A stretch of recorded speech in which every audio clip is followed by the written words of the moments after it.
우선 공수처는 지금 출범한 지 300일이 조금 넘었어요. 그동안에 노무현 정부 때부터 소위 한국의 부패 문제를 해결하기 위해서는 공수처와 같은 기관이 필요하다. 이것을 진보 진영의 담론으로 그동안에 계속해서 가져왔고요. 또 그게 찬성하는 분들도 꽤 많이 있었던 것이 사실입니다.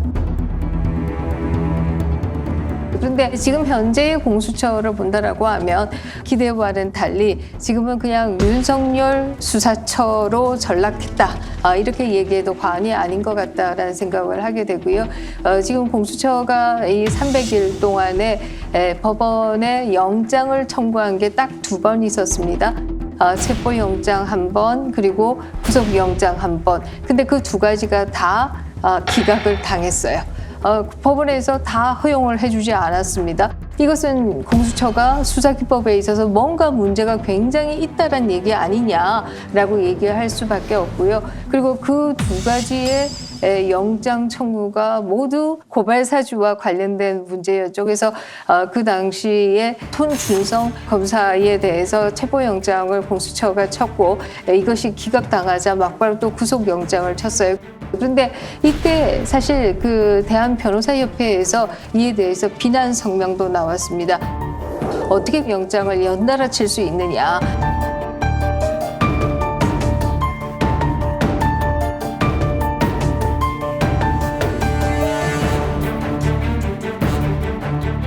이런 그 대한변호사협회의 성명이 나올 정도로 무리를 하다가 4번째 입건을 또 했습니다.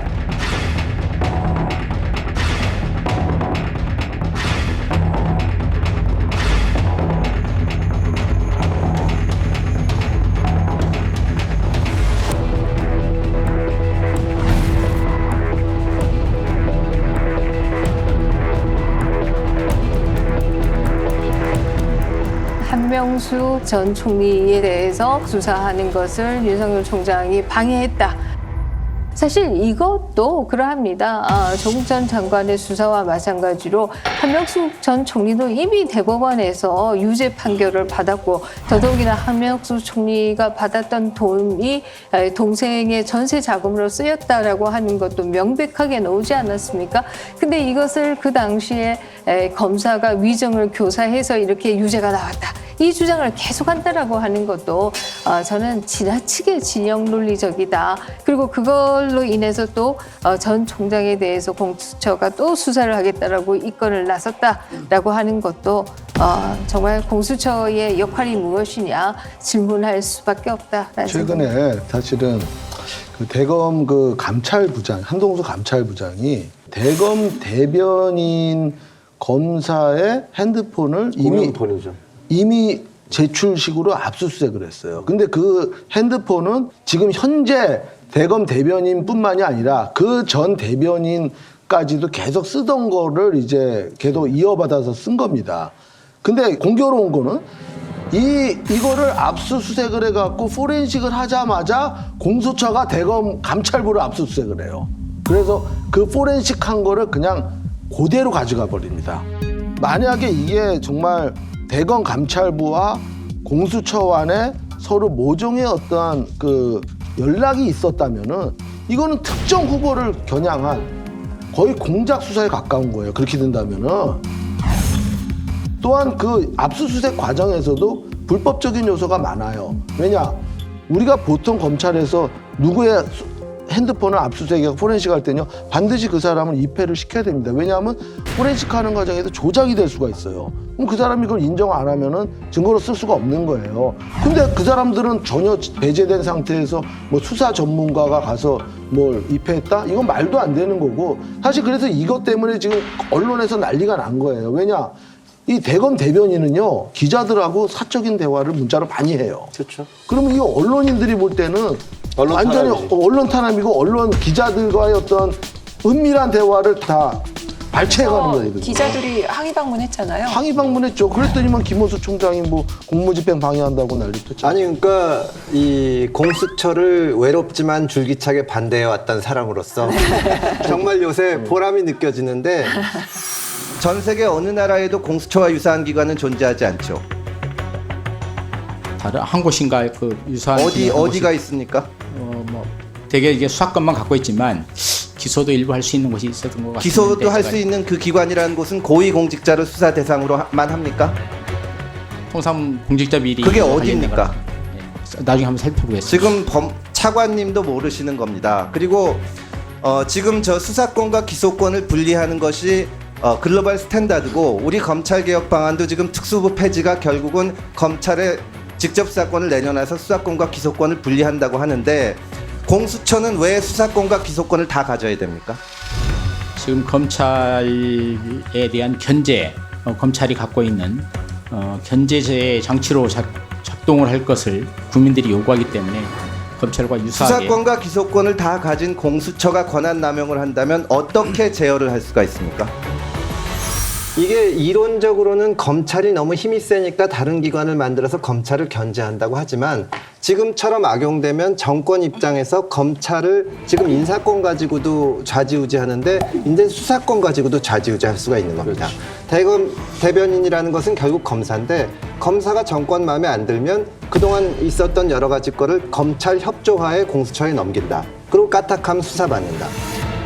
공수처에 대해서 그 진보 쪽 인사들이 그렇게 많이 뭐 이게 이렇게 해서 좋고 저렇게 해서 좋고 얘기를 했지만 검찰개혁의 핵심 요체는 공수처의 설치입니다. 공수처를 뺀 검찰개혁은 안고 없는 찐빵과 같습니다. 정말 이제는 수사의 관행과 또는 어떤 조직 내부의 문화를 바꾸는 그런 계기로 삼으셔야 됩니다. 왜 필요하냐? 그건 일반적으로 진짜 검찰의 무소불위의 권력을 견제하고 공수처는 검찰 위에 있는 것이 아니라 검찰의 권한을 분산해서 두 개 기관이 나란히 기능하도록 함으로써 상호 견제할 수 있도록 하는 것이 그 요체가 되는 겁니다. 왜 전 세계 선진국의 공수처 같은 기관이 한 나라도 없어요. 단 한 나라도. 이렇게 없는 이유는 이게 검찰의 중립성, 나아가서는 사법부의 독립성을 해칠 수 있기 때문입니다. 사실은 지금 문제되는 여러 가지 사건들이 총장 되기 전에 있었던 일인데 정권의 마음에 들고 총장을 할 때는 한 번은 수사를 안 하다가 야권 대선 후보가 되니까 수사를 하는 거거든요. 거기에 도구로 공수처가 이용되고 있는 겁니다. 이 제도가 국회에서 법으로 만들어졌기 때문에 저도 뭐 국민의 한 사람으로서 존중은 하지만 왜 이 제도를 만들었는지 앞장서서 나섰던 사람들은 좀 깊이 반성하시기 바랍니다. 우리나라가 보면 그 1987년 이래로 꾸준히 이제 민주화가 진행돼 왔잖아요. 네. 군사정권 이래로 민주화가 진행돼 왔는데 그런데 선거 때마다 선거 막판이 되면 검찰이 개입을 해서 검찰이 선거에 영향을 미칠 만한 어떤 그런 사건들을 터뜨리거나 수사를 하거나 하는 그런 관행들 이런 것들은 사라지지가 않았어요. 그렇습니다. 네. 그래서 사실은 이 정부가 계속 목초 외쳤던 검찰공화국을 없애야 된다라고 얘기를 했는데 요즘 벌어지고 있는 이런 일들이야말로 이게 검찰공화국에서나 가능한 일들이 아니냐라는 생각이 들거든요. 근데 이런 얘기 있잖아요. 뭐 한비자가 했다는 얘기 있잖아요. 비리, 법권, 천. 비정상적인 것은 이치를 이길 수 없고 그다음에 이치는 법을 이길 수 없고 법은 권력을 이길 수 없고 권력은 하늘을 이길 수 없다. 이런 얘기를 해서 결국은 민심에 의해서 모든 것이 결정된다. 뭐 이런 얘기가 될 텐데 검찰이 아무리 수사를 하지만 옆에서 이렇게 지켜보면 저게 수사를 한다고 그래서 국민들이 저기에 대해서 무슨 신뢰를 줄 것 같지도 않고 그다음에 무슨 결과를 제대로 내놓을 것 같지도 않아요. 그거는 대장동 사건도 마찬가지고 지금 대장동이 22일 날 이제 구속영장 구속 만료 기간이 되니까 이제 재판에 넘겨지는데 저거 그냥 흐지부지 되겠구나. 그런 거 다 예상하고 있잖아요. 그러니까 다음 대통령이 어떤 분이 될지 모르지만 정말로 이제 더 이상 대한민국에서 대통령 선거할 때마다 검찰이 뭐 개입을 해서 거기서 좌지우지하는 이런 관행만큼은 좀 이런 악습만큼 사실 뿌리 뽑아야겠다. 몇 해 전에 그 더 킹이라는 영화 한번 나왔잖아요. 그 영화를 보면은 뭐 검찰이 대선이라든가 뭐 이런 거 관련해 갖고 기획 수사도 하고 뭐 이런 내용이 나왔는데 저는 그게 정말 영화 속 이야기로 끝나야 되는 거예요. 그게 현실에서 그런 일이 벌어지면은 큰일 납니다. 고발 사주 의혹 수사를 총괄하고 있는 공수처의 여운국 차장이 이재명 선대위 대변인인 박성준 의원과 접촉한 것이 알려져 논란이 됐습니다. 한 보도에 따르면 저녁 약속까지 정했다가 뒤늦게 취소한 것으로 알려졌는데요. 하지만 공수처는 여당뿐만 아니라 야당 의원과도 통화했다면서 수사 관련 대화는 없었다고 해명했습니다. 이재명 후보 선대위에 들어가서 대변인 하시는 분이 사적으로 전화를 하고 또 저녁 약속까지 잡고 한 것이 국회 법안과 예산 설명하러 와서 저를 만난 거하고 같은 겁니까? 다른 거 아니에요? 그 두 가지는 전혀 관계가 없습니다. 다르죠? 통화한 사실은 맞는 것 같고요. 통화는 한 1분 정도였다고 들었고요. 그다음에 시간 될 때 식사를 한번 하시자고 처장님. 했는데 지금 수사 진행 중이기 때문에 그건 좀 처장님. 곤란하다 해서 식사에 처장님. 잡히지 않은 것으로 알고 있습니다. 야당 의원이 전화했다고 합니다. 김웅 의원 압수수색에 대해서 항의하는 전화를 했다고 합니다. 받으셨나요? 예, 그런 전화도 있었던 그런 전화가 있었죠. 것 같습니다. 수고했다는 전화와 압수수색에 대해서 항의하는 전화, 누가 정치 개입입니까? 여기 계신 분 누굽니까? 예, 그거는 뭐 제가 실명 공개할까요? 적절하지 않은 것 같습니다. 공수처 차장이 저한테 부재중 전화가 왔습니다. 김웅 의원실에 대한 압수수색이 일시 중단이 된 상태인데 좀 그것을 어떻게 좀 잘 풀어보려고 국민의힘에 어떠한 제안을 하는 내용을 저한테 전해왔습니다. 그것 때문에 통화했습니다. 그 여당 의원과의 통화가 그런 내용이 아니면 그냥 그걸 해명하면 되는 거예요. 근데 마치 그게 뭐가 그렇게 캥기는 게 있는지 우리는 야당과도 통화한다고 하면서 그렇게 본인들이 먼저 전화한 내용을 가지고 이렇게 물타기 하는 이런 것은 정말 이것은 공수처가 예의를 벗어난 것이고요.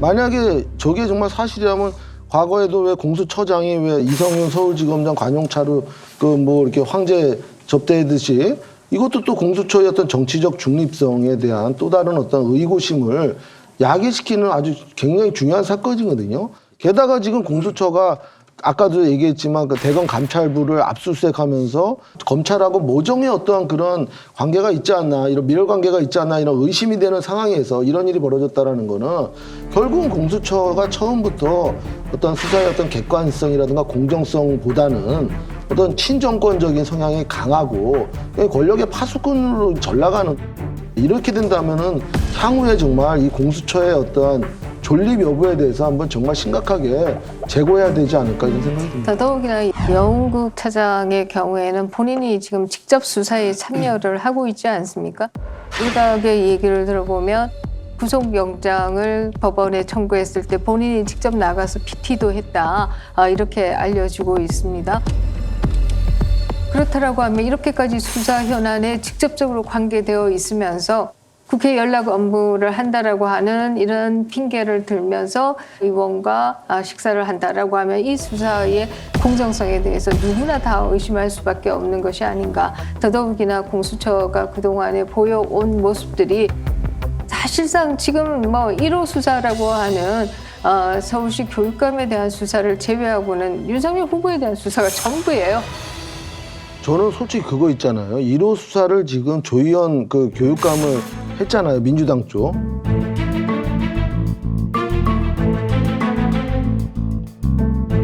그거에 대해서 처음에 좀 의아했거든요. 어떻게 공수처가 저런 사건을 1호 사건. 근데 지금 생각해 보니까 그게 야당 인사를 탄압하기 위한 사전적 포석 아닌가.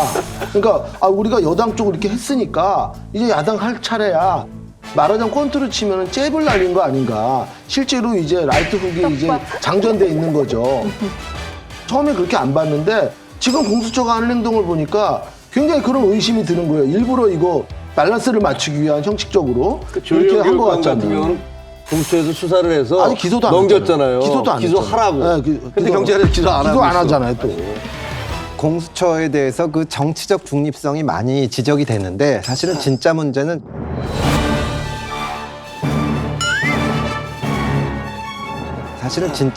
저는 무능함 아닌가 싶습니다. 진짜 문제는 저는 무능함 아닌가 싶습니다. 사실은 그렇죠.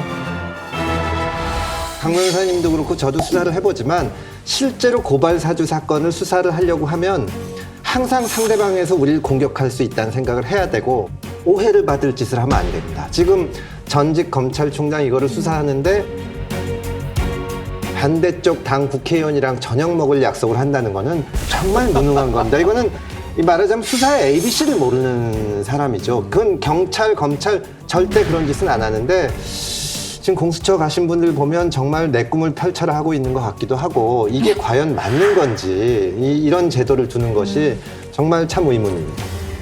박성준 의원은 잘 아시잖아요. 잘 알죠. 이 같은 뭐 어쨌든 뭐 아나운서 출신으로 그다음에 이제 앵커하고 뭐 했는데 뭐 지금 정치인이시니까. 아니 근데 이 정치인이나 국회의원은 모를 수도 있고 또 원래 그게 일이니까 아유 밥이나 한번 하자고 할 수 있어요. 그러면